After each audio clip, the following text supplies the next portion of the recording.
அனைவருக்கும் வணக்கம். நம்ம இந்தியன் எக்கனாமியில் பேங்கிங் இன் இந்தியா அப்படிங்கிற சாப்டர் பார்த்துட்டு இருக்கோம். இந்த கிளாஸ் இல்லாமல் கோஆபரேட்டிவ் பேங்க்ஸ்னால் என்ன அப்படிங்கிற பற்றி தான் பார்க்க போகிறோம். கோஆபரேட்டிவ்ஸ் பேங்க்ஸ், கூட்டுறவு வங்கிகள். கூட்டுறவு வங்கிகள்னால் என்ன அப்படின்னா, கூட்டுறவு வங்கிகள் அப்படிங்கிறது supplant indigenous sources of rural credit money lenders அப்படின்னு சொல்கிறாங்க. அதாவது கிராமங்கள் இருக்கக்கூடிய கடன் கொடுக்குவாங்க இல்லையா, அந்த ஏரியாக்கள் இருக்கக்கூடிய வட்டி கொடுக்குறவங்க நிறைய பேர் இருப்பாங்க. அங்கே கடன் கொடுக்கக்கூடிய அவங்களுக்கு மாற்றாக வரக்கூடிய ஒரு விஷயம் தான் கோஆபரேட்டிவ் பேங்க்ஸ் அப்படின்னு சொல்கிறாங்க. இந்தியாவில் 2 வகையான பேங்க்ஸ் இருக்குன்னு சொல்கிறாங்க. ஒன்று கமர்ஷியல் பேங்க், இன்னொன்று கோஆபரேட்டிவ் பேங்க்ஸ்னு சொல்கிறாங்க. இந்த கமர்ஷியல் பேங்க்ஸ் அப்படிங்கிறது பெரும்பாலும் அர்பன் ஏரியாவில் தான் இருக்கும், நகரங்களில் மட்டும்தான் இருக்கும். ஸோ கிராமங்களில் இருக்கக்கூடிய மக்களுக்கு ஏதாவது லோன் வேணும் அப்படின்னா அவங்க என்ன பண்ணுவாங்க, லோக்கல் இருக்கக்கூடிய அந்த மணி லெண்டர்ஸ் கிட்ட தான் கடன் வாங்குவாங்க. ஸோ அது இன்ட்ரெஸ்ட் ரேட் அப்படிங்கிறது ரொம்ப அதிகமாக இருக்கும். நிறைய மக்கள் பாதிப்புகளுக்கு உள்ளாகுவாங்க. ஸோ அவங்களெல்லாம் பாதுகாக்கிறதுக்காக, ஸோ அவங்களுக்கு ஈஸி ஆக்சஸபிள் லோனாக இருக்கணுன்றதுக்காக கொண்டு வரப்பட்ட ஒரு சப்ளாண்ட்னா என்ன, மாற்று indigenous sources of rural credit and money lenders. இந்த மணி லெண்டர்ஸ்லாம் இருக்காங்க இல்லையா, அங்கே இருக்கக்கூடிய அந்த கடன் கொடுக்குறவங்களுக்கு மாற்றாக கொண்டு வரப்பட்ட ஒரு பேங்க் தான் இந்த கோஆபரேட்டிவ் பேங்க்ஸ் அப்படின்னு சொல்கிறாங்க.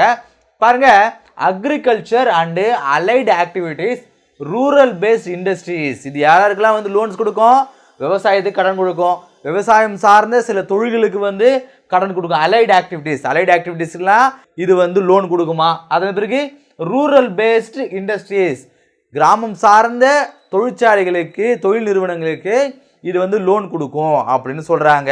என்னென்ன இந்த இண்டஸ்ட்ரின்னு சொல்லலாம், ரைஸ் மில்லை சொல்லலாம், இல்லை அங்கே இருக்கக்கூடிய கரும்பு ஆலைகளை சொல்லலாம். ஸோ இதெல்லாம் சின்ன சின்ன லெவலில் செய்வாங்க இல்லையா. இந்த சர்க்கரை ஆலைலாம் ரொம்ப பெருசாக இருக்கும். ஆனால் இந்த கரும்பிலிருந்து வெல்லம் தயாரிக்கிற நிறைய இடங்களை நீங்கள் பார்த்துருப்பீங்க. நான் சின்ன வயசில் இருக்கும்போது இந்த ஒரு ஏரியாக்களில் கரும்பு நிறைய விளைவிக்கிறாங்க அப்படின்னா ஒரு சின்ன தொழிலாக இருக்கும், ஒரு மிஷின் இருக்கும், கரும்பு இருக்கக்கூடிய அந்த மிஷின் இருக்கும், அதன் மூலமாக அந்த வெல்லம் தயாரிப்பாங்க. இந்த மாதிரி சின்ன சின்ன இண்டஸ்ட்ரீஸ் இருக்குது இல்லையா. ஸோ இதுக்கெல்லாமே அவங்க லோன் கூட அஃபோர்ட் பண்ணுவாங்க அப்படின்னு சொல்கிறாங்க. ஸோ இதை 3 tier ஆஃப் ஸ்ட்ரக்சராக டிவைட் பண்ணுறாங்க. இந்த கோஆபரேட்டிவ் சொசைட்டியை 3 விதமாக 3 அடுக்காக ஸ்ட்ரக்சர் பண்ணுறாங்க. என்னென்னு பார்க்கும்போது primary credit societies, district central cooperative bank and state cooperative பேங்க்னு சொல்லிட்டு 3ஆக இது டிவைட் பண்ணுறாங்க. இந்த கோஆபரேட்டிவ் சொசைட்டியை, இந்த கோஆபரேட்டிவ் பேங்க்ஸை 3 tier டிவைட் பண்ணுறாங்க. Primary credit societies, district central cooperative banks, state cooperative banks. இந்த டிஸ்ட்ரிக்ட் சென்ட்ரல் கோஆபரேட்டிவ் பேங்க்ஸ் அப்படிங்கிறது யாருடைய கண்ட்ரோல் இருக்கும் அப்படின்னா, ஸ்டேட் கோஆபரேட்டிவ் பேங்க்ஸுடைய கண்ட்ரோல் இருக்கும். இவங்க 2 பேரும் ஆர்பிஐயோட கண்ட்ரோல் இருப்பாங்க. பாருங்க, டிஸ்ட்ரிக்ட் அப்படிங்கிறது பேர் இருக்க பாருங்க, டிஸ்ட்ரிக்ட் லெவலில் இருக்கும். ஸ்டேட் அப்படிங்கிறது ஸ்டேட் லெவலில் இருக்கும். ஒரு டிஸ்ட்ரிக்ட் ஒரு டிசிசிபி தான் இருக்கும். ஸோ ஸ்டேட்டில் ஒன்று இருக்கும். இவங்க 2 பேரும் ஆர்பிஐடைய கண்ட்ரோல் இருப்பாங்க, இருந்தாங்க. ஆனால் இப்போது நபார்டுடைய கண்ட்ரோல் இருக்காங்க. அதாவது இந்த கோஆபரேட்டிவ் பேங்க்ஸ் அப்படிங்கிறது ஸ்டார்டிங்கில் ஆர்பிஐயோட கண்ட்ரோல் இருந்தது, இப்போது நபார்டுடைய கண்ட்ரோல் இருந்தது. நம்ம லாஸ்ட் கிளாஸே பார்த்தோம், இந்த டெவலப்மெண்ட் அமைப்புகளை ஆர்பிஐ உருவாக்கும். அது நல்லா டெவலப் ஆனது பிறகு அதை கவர்மெண்ட் ஆஃப் இந்தியா கிட்ட ஹேண்ட் ஓவர் பண்ணிட்டுன்னு சொல்லியிருப்பாங்க இல்லையா, நம்ம அந்த கிளாஸ்லேயே பார்த்தோம் இல்லையா. ஸோ அது போல் இந்த கோஆபரேட்டிவ் பேங்க்ஸ் முதல்ல ஆர்பிஐயோட கண்ட்ரோல் இருந்தது, இப்போ நபார்டுடைய கண்ட்ரோல் இருக்குது. நபார்டு யாருடைய கண்ட்ரோல் இருக்குது, கவர்மெண்டுடைய கண்ட்ரோல் இருக்குது அப்படின்னு சொல்கிறாங்க. ஸோ இப்போ பிரைமரி கிரெடிட் சொசைட்டி அப்படின்னா என்னென்னு பார்க்குறோம். கீழே 2 பார்த்துட்டோம். இப்போ பிரைமரி கிரெடிட் சொசைட்டி அப்படின்னா என்னென்னு பார்க்க போகிறோம். இந்த பிரைமரி கிரெடிட் சொசைட்டியை யூசிபி அப்படின்னு சொல்லுவாங்க. இதே பிரைமரி கிரெடிட் சொசைட்டிஸ் பிசிஎஸ் இல்லையா, அதே போல் யூசிபின்னு சொல்கிறாங்க. அதாவது அர்பன் கோஆபரேட்டிவ் பேங்க்ஸ் அப்படின்னு சொல்கிறாங்க. அர்பன் கோஆபரேட்டிவ் பேங்க்ஸ் இது டிஸ்ட்ரிக்ட் லெவலில் அண்ட் இது ஸ்டேட் லெவலில் அர்பன் ஏரியாவை இது கவர் பண்ணுது. அர்பன் ஏரியாவை இது கவர் பண்ணுதுன்னு சொல்கிறாங்க. இந்த பிரைமரி கிரெடிட் சொசைட்டியை ரிஜிஸ்டர் பண்ணுறது, அட்மினிஸ்ட்ரேட் பண்ணுறது, ரெக்யூர்மெண்ட் பண்ணுறது, இதெல்லாமே ஸ்டேட் கவர்மெண்ட்டுடைய வேலை. சரிங்களா. இது எப்படி அது பண்ணோம், பேங்கிங் ரெகுலேஷன் ஆக்ட் 1949 கொண்டு வந்த பேங்கிங் ரெகுலேஷன். ஒரு பேங்க் உருவாக்குறாங்க, ஸ்டார்ட் பண்ணுறாங்கன்னா அது சில ரெகுலேஷன்ஸ் இருக்குது. அதை பேஸ் பண்ணி ஸ்டேட் கவர்மெண்ட் ஆனது இது ரிஜிஸ்டர் பண்ணணும், அட்மினிஸ்ட்ரேட் பண்ணணும், அதில் வேலை செய்யக்கூடிய ஆட்களை ரெக்யூர்மெண்ட்டும் பண்ணணும். ஆனால் இந்த பேங்கிங் ரிலேட்டடான வேலைகளை ஆர்பிஐ தான் பண்ணும். இந்த பிரைமரி சொசைட்டியுடைய ரெஜிஸ்ட்ரேஷன் வேலைகள் எல்லாமே ஸ்டேட் கவர்மெண்ட் பண்ணும். ஆனால் பேங்கிங் ரிலேட்டடான வேலைகளை ஆர்பிஐ செய்யும் அப்படின்னு சொல்கிறாங்க. பாருங்கள், இது ட்ரெடிஷ்னலாக ஆரம்ப காலகட்டத்தில் இது metropolitan areas, urban area, semi urban area, including MSME, அதாவது சிறு குறு தொழில் செய்கிறாங்க இல்லையா, ஸோ அவங்கள சார்ந்து அவங்களுக்கு தான் வந்து இது இந்த லோன்ஸ் வந்து அஃபோர்ட் பண்ணுறதா இருந்துச்சு எப்போ ட்ரெடிஷ்னலாக. ஆனால் இப்போது ஹோல் டிஸ்ட்ரிக்டே வந்து கண்ட்ரோல் பண்ணக்கூடிய கவர் பண்ணக்கூடிய ஒரு அளவாக வந்து இது வந்து உயர்ந்திருக்கு அப்படின்னு சொல்கிறாங்க. கிட்டத்தட்ட 50 கோடி டெபாசிட் அளவிலான இது வந்து ஹேண்டில் பண்ணுதுன்னு சொல்கிறாங்க. பாருங்கள், இது வந்து டிஸ்ட்ரிக்ட் லெவலில், இது வந்து ஸ்டேட் லெவலில். இது எதுக்காக கொண்டு வந்தாங்க இந்த பிரைமரி கிரெடிட் சொசைட்டி அப்படிங்கிறது? அர்பன் ஏரியாக்களில் இப்போது சென்னை மாதிரி ஒரு மெட்ரோபாலிட்டன் சிட்டியில் ஒரு இந்த மாதிரியான விவசாயம் செய்யக்கூடிய மக்களுக்கு, ஒரு சிறு குறு தொழில் செய்கிறவங்களுக்கு அவங்களுக்கு லோன் அஃபோர்ட் பண்ணுறதுக்காக கொண்டு வரப்பட்டது தான் வந்து இந்த பிரைமரி கிரெடிட் சொசைட்டி அப்படிங்கிறது. ஆனால் இப்போது இது எந்த அளவுக்கு வந்து உயர்ந்திருக்கு அப்படின்னா ஒரு ஹோல் டிஸ்ட்ரிக்டே வந்து கண்ட்ரோல் கவர் பண்ணக்கூடிய அளவுக்கு வந்து இதோடைய அந்த வேல்யூ அப்படிங்கிறது இன்க்ரீஸ் ஆயிருக்குன்னு சொல்கிறாங்க. ஸோ இந்தியாவில் அட் ப்ரெசன்ட்லி 29 யூசிபி இருக்குது அப்படின்னு சொல்கிறாங்க. 29 யூசிபி இருக்குன்னு சொல்கிறாங்க. உங்களுக்கு தெரியும் இந்தியாவில் டிஸ்ட்ரிக்ட் வந்து நிறைய இருக்கலாம், ஆனால் மெட்ரோபாலிட்டன் சிட்டிஸ் அப்படிங்கிறது ரொம்ப குறைவாக தான் இருக்குது. ஸோ அதை பேஸ் பண்ணி மொத்தம் வந்து 29 யூசிபி இருக்குது அப்படின்னு சொல்கிறாங்க.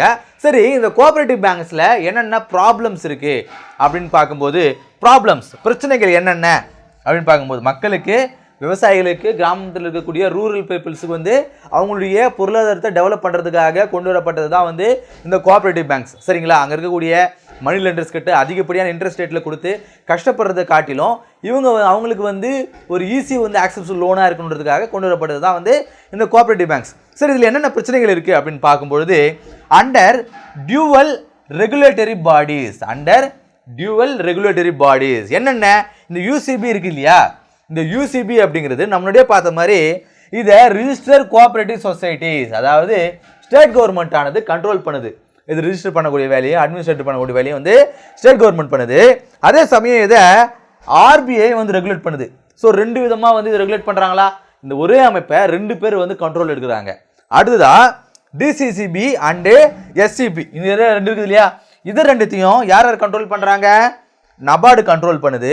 ஆர்சிஎஸ்னா என்ன? அதே மேலே பார்த்தோம் இல்லையா, இந்த ஸ்டேட் கவர்மெண்ட் தான். இந்த ஸ்டேட் கவர்மெண்ட்டும் கண்ட்ரோல் பண்ணுது. அதே போல் ஆர்பிஐ கண்ட்ரோல் பண்ணுது. ஸோ இதை 2 பேர் வந்து கண்ட்ரோல் பண்ணுறாங்க.